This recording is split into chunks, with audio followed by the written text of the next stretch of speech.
If you're having a rough time in your day-to-day life and you feel absolutely powerless and feel like you can just never accomplish the things that you want to do, seeing another person live out your dreams is not going to feel like awesome sauce. Like, ooh, me next. It's going to feel like, damn, girl. That's all like I can say. I just felt like a loser.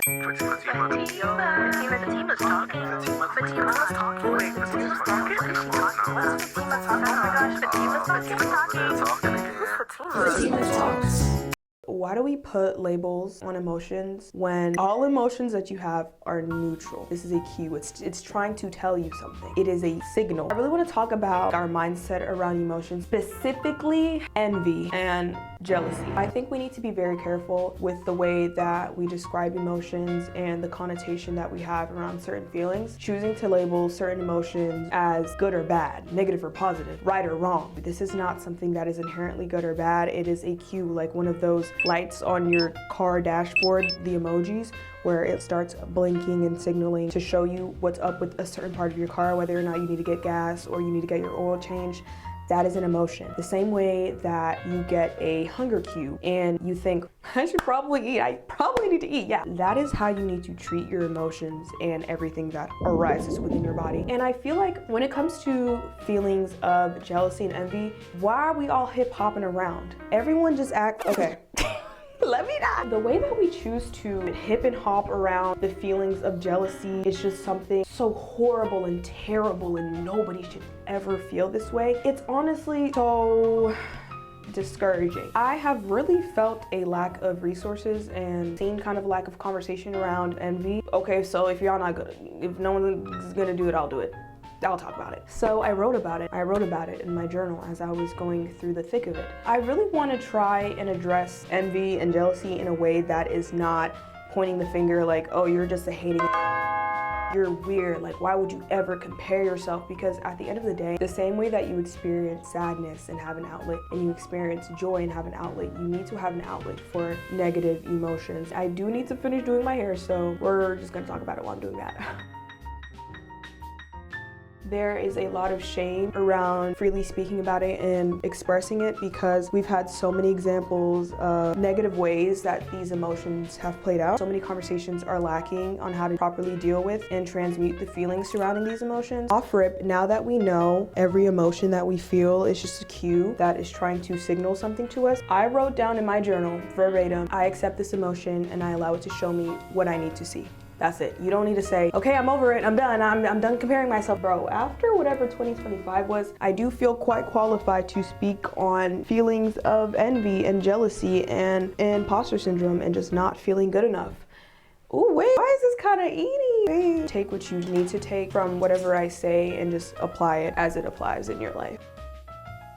I would say the person that is most susceptible is going to be the person that is quite aware of their potential and quite aware of the gap between their dream life and the life that they currently live. I think in a society that is constantly telling you you need to be doing more, you need to be pursuing more, you're not doing enough, okay, you got your bachelor's, where's the master's? There's always something more to pursue, and that pursuit will never end. You will keep going until you die. There's always going to be someone who is doing something that you're not doing, or they're in the same field as you and they're more decorated, they're more qualified. There is always going to be another goal to hit. The lamppost? What, a stop sign? The goalpost, that's the thing. The goalpost will never stop moving. It will never stop moving. And with that, if you are somebody who self-identifies as a high achiever or a very self-critical person, hey, we're in the same boat, hey.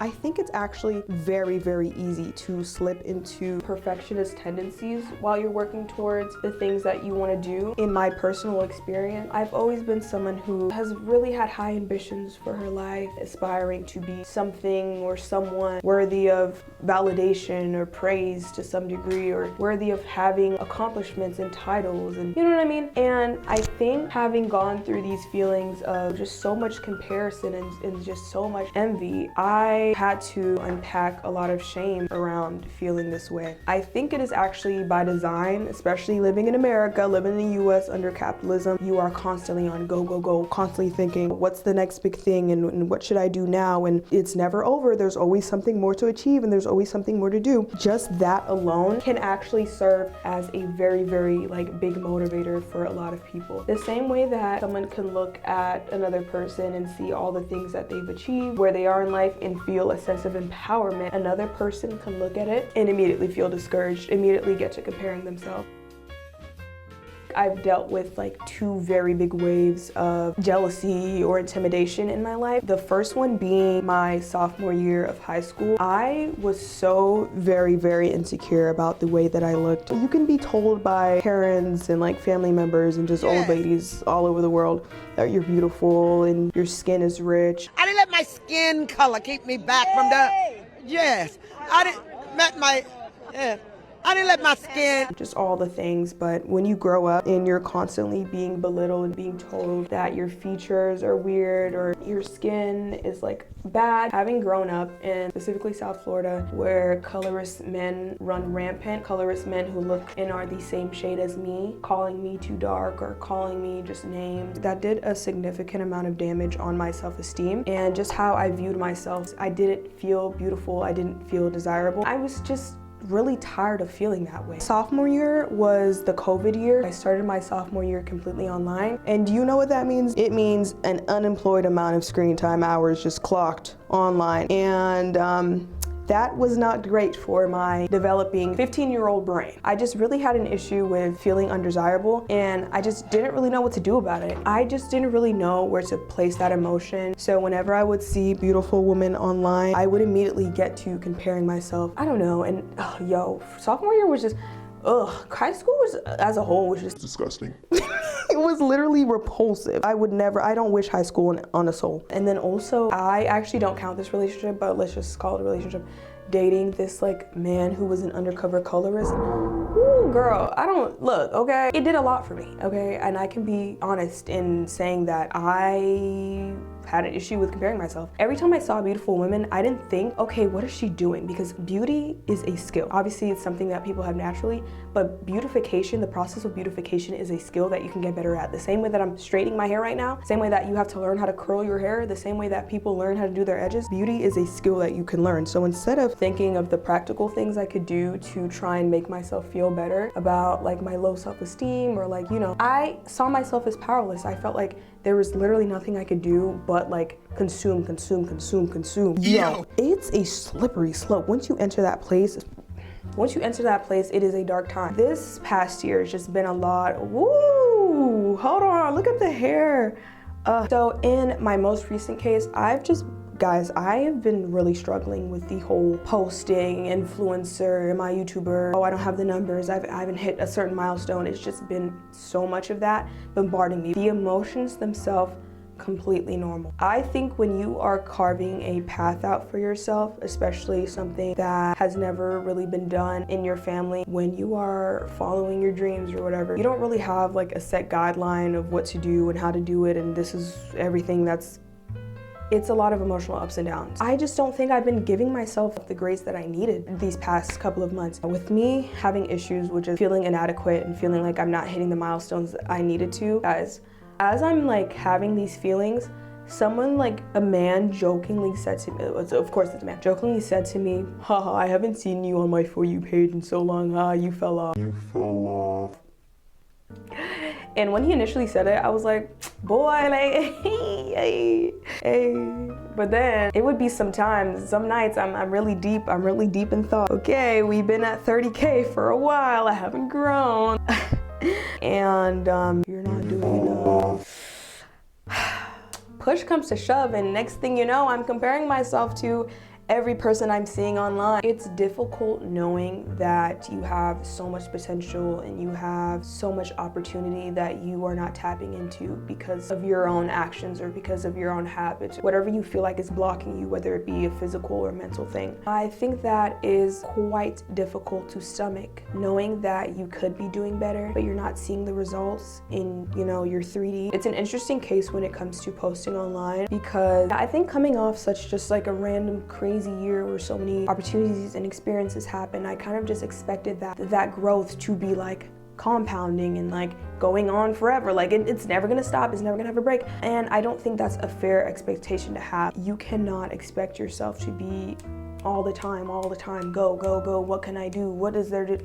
This past year, I've just been comparing myself to where I was last year and how easy it was for me to do certain things and to speak my mind and to not feel hyper conscious about the fact that people I know are watching me, or the fact that people period are watching me. And it's just been a lot of internal work that has had to be done. I've had so many feelings arise to be addressed and pass, and arise and pass, but a feeling that has been so difficult for me has been comparison is not feeling, envy, jealousy. And my thing is like, I think when we think envy, jealousy, I feel like I need a more neutral word for the word jealous. I'm not like, I'm plotting on you and I hope nothing goes well for you and it only goes well for me. It's more so like, dang, like, look at what she's doing. Look at what they're doing. Why am I not doing this for myself? I would see someone like doing something or living a life that I wish I had, or aspects of a life I wish I had. And instead of going to my default, which is, this is so inspirational, like I can't wait to do this, it's gonna be on my vision board, like wow, like the fact that I get to see this is crazy, because if someone else has it, I can have it. Immediately I just thought, look at the gap between where you are and where that is. You freaking bum. That's the best way I could describe it, just feeling very, very loser core. 2025 was definitely a rough year for me, but I think I made the process a bit rougher by just not even allowing myself to process the fact that, girl, you're jealous, okay? You wanna be able to go on a brand trip and have the PR, and you wanna be able to reach more people and help more people, but it's like, you're not there right now. And it felt like a slap in the face. It felt like I was just disrespecting my potential by just not being where I want to be exactly when I want it to happen. And I don't think that's a fair expectation to have at all. And I think the difference between people who I guess have just never experienced jealousy is just autonomy. How much power you feel you have in your day-to-day. I think I gave up a lot of my power. I think when you fall into habits of comparison, you're not thinking, okay, inspo, like the same way you look at a picture on Pinterest and think, I'm adding it to my mood board, I can do this. You're automatically defaulting to, look at everything that they're doing and that I can't do, that I haven't done already. And that's just like the biggest thing. I think it's so interesting because I was so wary to even speak about this, not because it's like it's bad. I think I've just been so wary to speak about it because every time I've heard anyone speak about jealousy or comparison or da-da-da, it's been in a negative light, obviously, because, you know, I know what it feels like to just have like people compare themselves to you or have people just be jealous of you, which is just kind of odd. Like, I just really never understood it because I was like, just focus on what you have going on, you know what I mean? But I think being in this position myself has actually really helped me and revealed a lot of gaps in my confidence or things that I felt like I've grown past, but I actually need to work on. It's actually funny because as I was thinking like, I think I want to make a YouTube video on this, I see my mutual on TikTok, she posted a video. I don't fully understand the emotion or like what people do when they feel jealous or envious of something. Like if your first go-to when you see somebody with something you want is to feel like negative emotion, like, I don't understand. Like I feel like seeing people with stuff like I want, I feel rather motivated or like inspired to like do what I need to do to get that thing. She basically speaks about how she doesn't really understand it because she sees it as inspiration. Exactly. And that is the mindset that you need to have around anything that you feel like is not in your immediate reality. You need to see it as like, I can do this. That is the type of mindset that you have to adopt and that you have to continue to foster.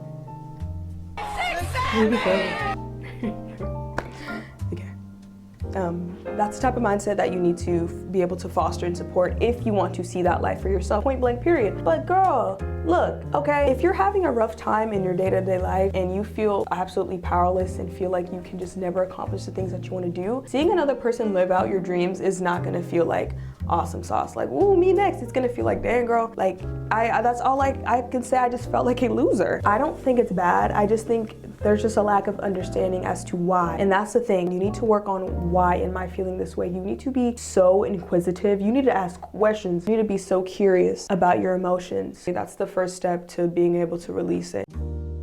When you are jealous or when you're feeling feelings of envy, you want it. This is showing you Ding, ding, ding. Hey, the life that this person has. Hey, the job. Hey, the trip that they get to go on. I want this for myself. It is showing you exactly what you want. Is this not a pro?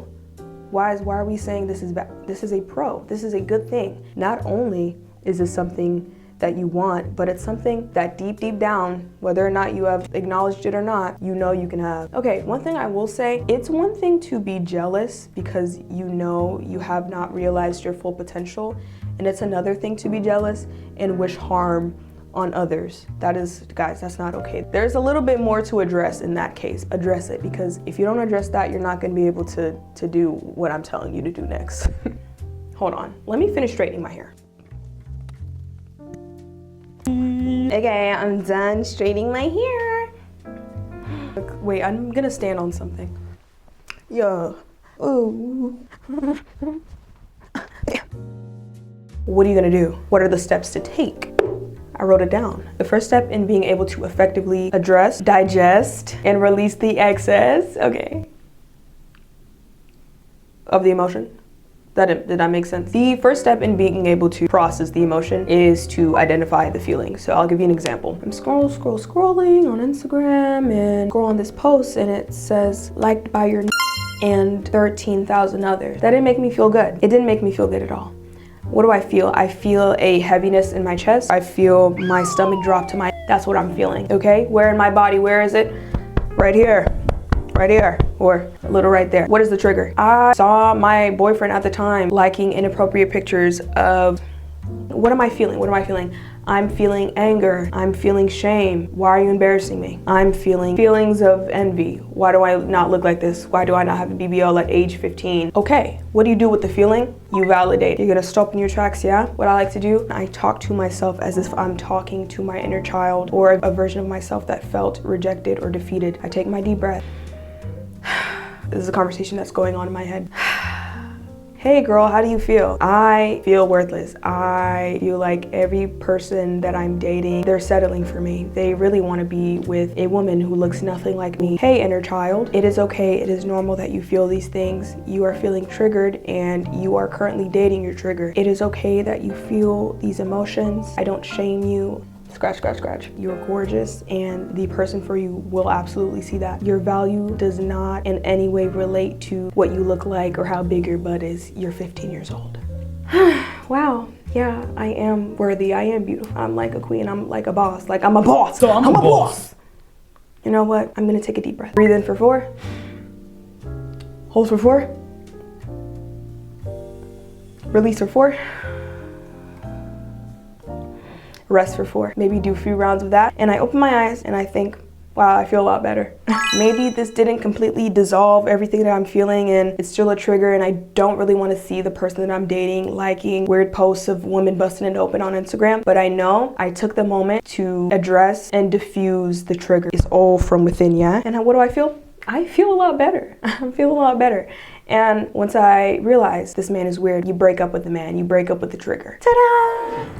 Well, how many steps was that? That's my step routine on how to diffuse feelings of anger, jealousy, resentment, and envy. Yeah. You may be asking, Fatima, since you're making an entire YouTube video about it, you're done with feeling jealous in life. It's done, it's over, right? No, it's not. I don't know. I have made claims before saying, I don't get jealous, but now look, I'm in a position in which I thought I would just never be in. So I can't even say this is just a feeling that's just never gonna arise again. And I've solved jealousy. We cure jealousy, it's done. But I will say, now that I know where everything is coming from, I have the tools to be able to support myself if these feelings arise again. And I'll get to a point where I will only feel a sense of empowerment when I see things outside of myself that I know I can have. I am a safe space for all of my emotions to hang out, to chill, to just vibe. It's safe here, and I don't think less of myself because I'm feeling these unsavory feelings. It's just showing me what I want. It's pointing to something that needs to be addressed, and once I address it, maybe you'll have to go through it again, maybe you'll have another trigger, but you'll have the tools that you need to be able to breeze past it, babe. All jokes aside, I think the biggest thing when it comes to envy or jealousy is just releasing the shame. There's literally so much shame around those feelings, and I fully understand why. It's actually embarrassing. And that's why I've really struggled with sitting down and taking the time to record this, because I'm like, am I really gonna give out the sauce? Like it's not something that I'm still like recovering from. Like I still feel like it's kind of lame of me. Like I felt like a lame for even having feelings like this. Like I shouldn't be feeling this feeling, and maybe I just shouldn't share it because it's just weird and no one else feels this way and everyone else deals with this normally, whatever. But I just want to say, if you are someone that has been in my position, so much is just shoved in your face of everything that you feel like you're not doing. And I want to tell you that you are absolutely doing enough. And sometimes life will find a way to slow you down so you can really sit down and have a cup of tea, sit down conversation with all of your insecurities. And as someone who thought that they were immune from feeling this way and thought, I'm so confident I could never ever feel this way, and I know I'm in my lane, I know I have what's going on with me, I have been humbled. But I think it was actually quite necessary, because I think it's very easy to judge when it's something that you haven't experienced yourself. It's not gonna hit the same because you just don't know, because you didn't go through it. You know what I mean? So having experienced it and gone through it in its fullest, the first time around when it came to my looks and my beauty, and now when it came to what I'm doing online and feeling like I'm not doing enough, I have really sat down, and guys, I really feel like I cracked the code. I clearly do not know everything. I'm still actively learning, and I can't know everything in life, and I can't just speak online and be like, here is the solution to all your problems, because I have not dealt with all your problems. I am still learning myself. I am constantly learning, and I will never stop learning until I die. I will be in constant pursuit of knowledge and learning, and how can I better myself, and how can I continue to show up for myself, and how can I validate myself. How can I love myself? And you're not a loser, guys. I really, really like highlight this fact. You're not a loser. You're not a hater. Like, your system, your body is trying to tell you what you want, and you're forced to see the gap in maybe the effort that you're putting in to get your dream life, or maybe the gap between you and what you want. Sit with that. That's it. You don't have to act on it. You just have to process it and acknowledge it. The second that you allow the emotion to sit and fester, that's when it becomes a problem. That's when you become a hater. That's when you become someone that's spiteful. You are cool. It is normal. It is normal to feel these feelings. It's actually a good thing. It actually, I promise you, the way that you can turn the anger, jealousy, the way you can turn all of that into fuel is crazy. It's crazy. Like, this is not a bad thing. If anything, this is a great thing. It's showing you what you want. Maybe I'm not going hard enough. Maybe that's it. Give yourself your power back. Don't feel helpless. This is everything that someone else has, and I could just never have it. You can have exactly what you want. You can have everything that you want to have. You can have everything that you want to have. But to be able to move on to a version of yourself that has these things, you have to be able to sit and fully accept the version of you that just doesn't. And that's okay. Just sit with it, acknowledge it, and when the systems have aligned, you will move. So yeah, thanks for coming to my TED Talk. Guys, I'm really messing with the hair though, hey. And I feel so much better talking about this. Okay, cause look, if I can help ease the process for anybody else who's feeling that way, so they don't have to raw dog the entire experience and to week out for 6 months straight, I'll do it. Out of the kindness of my heart, I'll do it, okay? All right. Anyway, I really hope this was able to help anyone who needed it, and thanks for coming to my TED Talk. Remember, emotions are neutral. It's not good, it's not bad. They just need to be addressed. Yeah, okay, bye.